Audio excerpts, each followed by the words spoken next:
طبعا أنا قصتي بدأت عام 2000. ركزوا معي، عام 2000. عام 2000 قررت عائلتي ترك اليمن والهجرة إلى بريطانيا.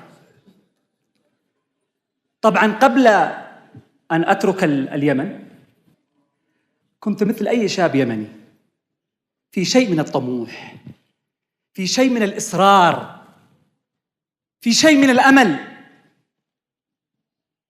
لكن كنت محاط بمجموعة أو بناس لم تستطع أن تحتويني نهائياً، نفروني. كنت شاب أمتلك قمة المواهب، أنا هنا لست لكي أمدح نفسي. كنت شاب طموح يمتلك مواهب، مبادرات، أي شيء فيها للشباب وللشباب أنا أكون متواجد فيه في اليمن.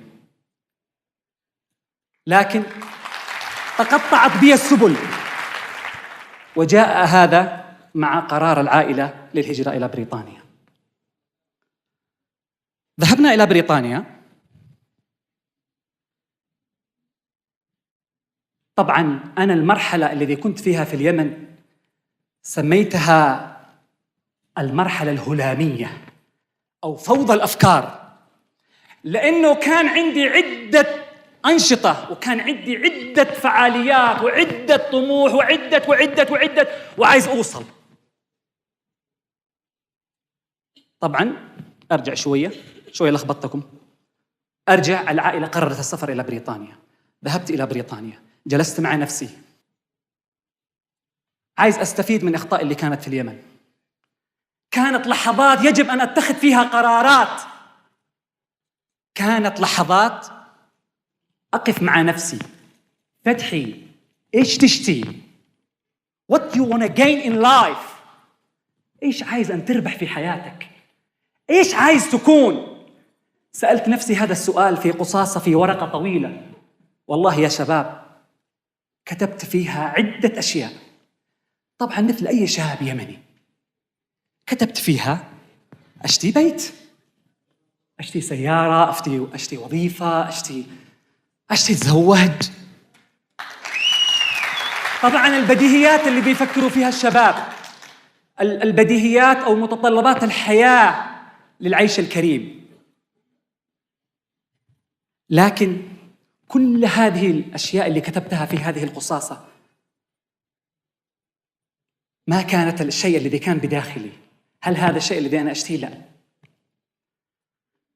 من بين القصاصات هذه اللي كنت أكتبها كتبت جملة واحدة، وكانت هذه الجملة عارضة، لم أكن أنويها أبداً أن أكتبها، ما أدري كيف طلعت معي. كتبت جملة واحدة من بين الكلام اللي كنت أكتبه: أريد أن أكون الأول. في ماذا؟ لسه الرؤية مش واضحة، الهدف مش واضح، خطوات العمل مش واضح، كل شيء مش واضح. استمريت في الجلسة قررت فيها أن أواصل دراستي، لأنه عندما ذهبت إلى بريطانيا اشتغلت فيها كل الأشغال. على فكرة في خطأ عند المجتمعات العربية، أن الشاب اليمني أو الشاب العربي عندما يذهب إلى أوروبا أو أمريكا الدنيا تكون مفروشة بالورود. لا، كفاح. مثل ما هنا كفاح هناك كفاح، وهناك تحدي أكبر، لأنه you're challenging professional people. استمريت في كتابة هذه القصاصة. قررت أن أواصل دراستي، قررت فيها أن أقف عن العمل، لأنه سينهي بي أنني أكون عامل شاقي. لا، قلت لا، I want to be different، عايز أكون مختلف. قررت أن أواصل دراستي. طبعاً أنا كنت متأخر لما وصلت، الناس بدأت تدرس، متأخر عن الدراسة لأنه لازم أعيد الثانوية العامة. رحت للمدرسة، قالوا أمامك 6 شهور يا فتحي، وال6 شهور هذه رح تقدم لامتحان الثانوية العامة. 6 شهور، اللغة متواضعة، ما عنديش لسه جديد في البلد، كل شيء قاعد أبدأ فيه. المدرسة تعاونت معي، وفروا لي دروس بعد المساء، دروس بعد العصر. ذهبت أنا بنفسي وسجلت معهد خارج لندن في منطقة ريدينغ، 1.5 ساعة سفر كل يوم على القطار، والرجعة 1.5 ساعة، 3 ساعات في القطار من أجل 2 ساعتين دراسة.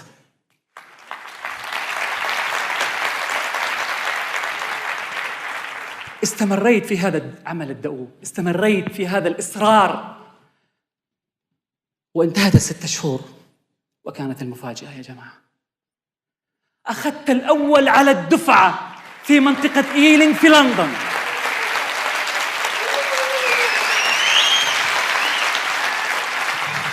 طبعاً هذا ولد عندي نشوة، طبعاً نشوة النجاح غير يا شباب، طعم عجيب يعطيك دافع بأنك تقدم الأفضل وتأخذ الأفضل. لأنه هناك إحنا نستخرج، في أوروبا بالذات، نستخرج اللقمة من أفواه الأسود. واصلت الدراسة الجامعية، اخترت أن أدرس الإعلام. طبعاً كان في هناك اعتراض من عائلتي لأنه جبت الأول، عايزوني أدرس طب ولا هندسة. قلت لهم نو، قلت لهم it's my decision, it's my journey، هي رحلتي. وواصلت بأن أقدم في الإعلام. درست الإعلام ونفس العمل ونفس الإصرار. سنة أولى كنت الأول على الدفعة، سنة ثانية كنت الأول على الدفعة، سنة ثالثة كنت على الأول على الدفعة، سنة رابعة. هنا المفاجأة، وهذا العام الثاني الذي أنا أعتبره العام الفريد في حياتي، العامان الذهبيان، عام 2000 و2008. 2008 كان عام التخرج من الجامعة. طبعاً في آخر سنة لك في مشروعك التخرج، لك أنت مخير أن تختار من سيشرف في بحثك التخرج. أنا اخترت مشروعي أن يكون ظاهرة الاحتباس الحراري، وكيف أستطيع أن أوظف هذا إعلامياً. مشروع كبير جداً. طبعاً أنت مخير أن تختار من هو المشرف. أنا اخترت فريد وايمر.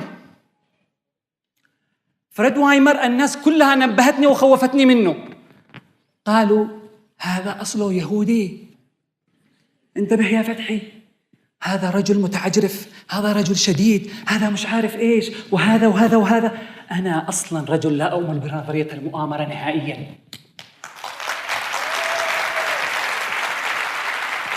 دائماً أحكم على الأشخاص ليس من مذهبهم، وليس بأشكالهم، وليس بألوانهم، وبماذا فكر يحملون. لا، هذا كانت أفكار شاذة كنت أحملها في اليمن، وتخلصت منها لما رحت في بريطانيا.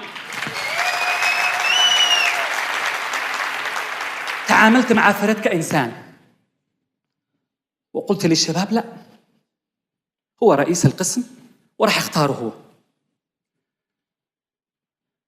رحت له، قدمت له مسودة المشروع، البروبوزل. قال لي Are you kidding me فتحي؟ قلت له No, I'm serious. قلت له لا، أنا جاد. قال لي هذا المشروع يحتاج منك تشتغل عليه 6 شهور، ويحتاج منك جنبك 3 أشخاص. قلت له I will do it، حأعمله.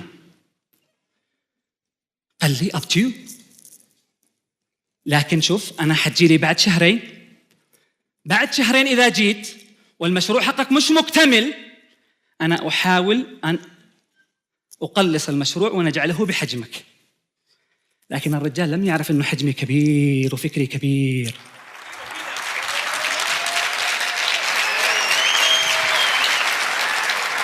أنا أصريت في العمل وواصلت بحثي.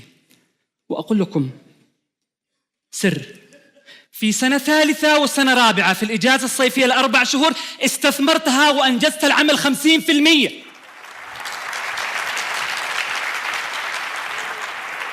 التقيت فيه بعد 2 شهر، قلت له I'm here، أنا هنا، أنا في هذه المرحلة.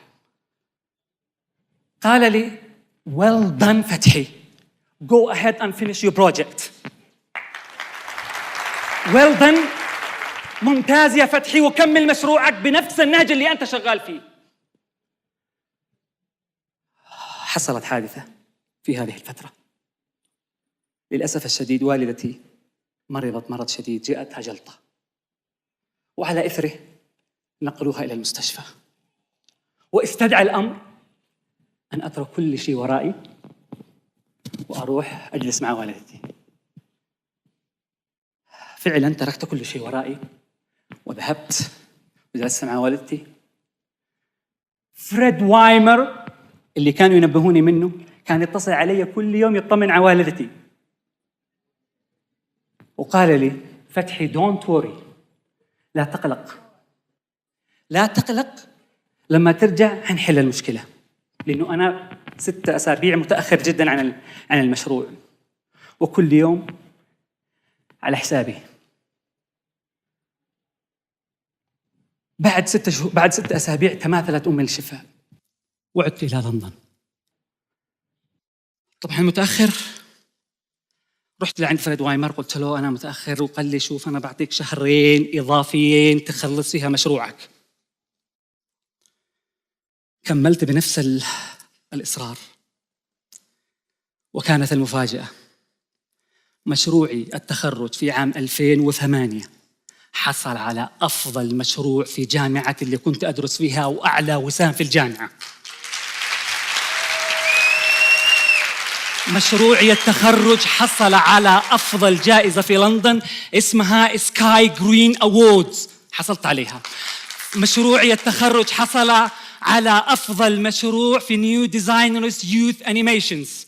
مشروعي حصل على أفضل جائزة في لندن فيستيفال فيلم وعرض فيه.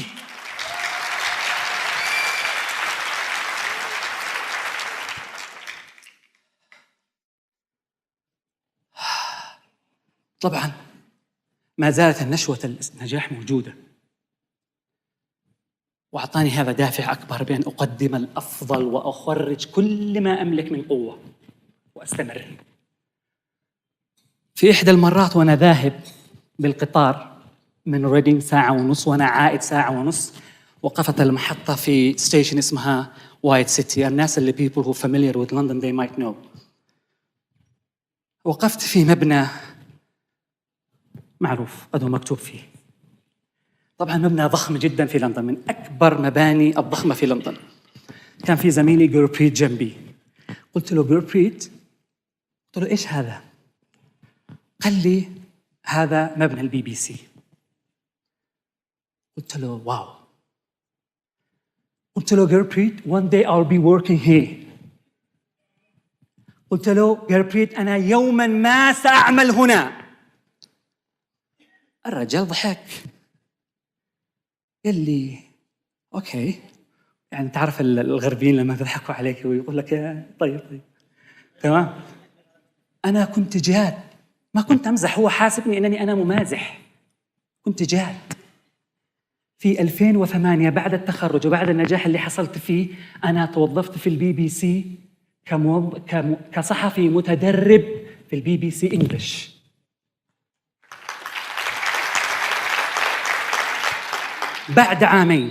بعد عامين أصبحت صحفي في تلفزيون البي بي سي عربي, وأهم منتج لبرنامج اسمه نقطة حوار, وكانت نادية السقاف ضيفتي.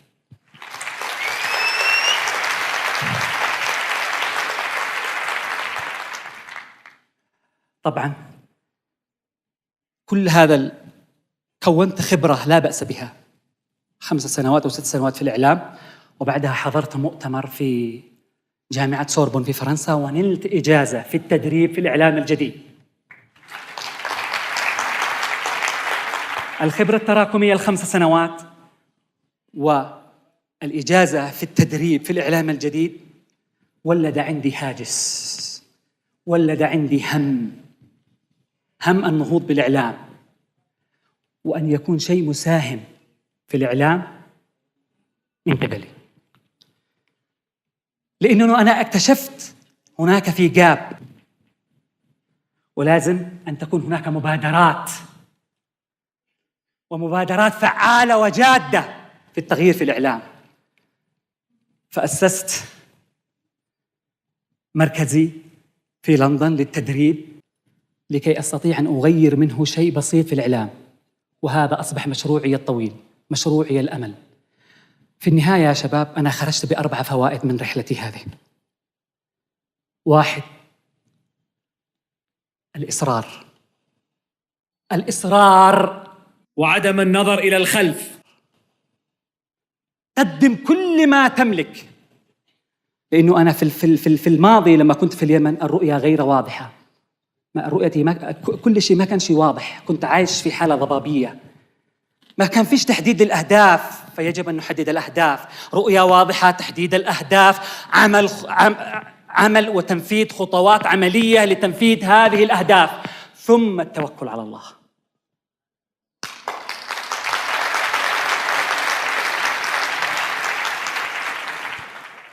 طبعاً أنا سأنهي حديثي بكلمة قالها لي فريد وايمر. قال: ambitious and desire are the roots of success. الطموح والرغبة في التغيير هي جذور النجاح. أشكركم جزيل الشكر.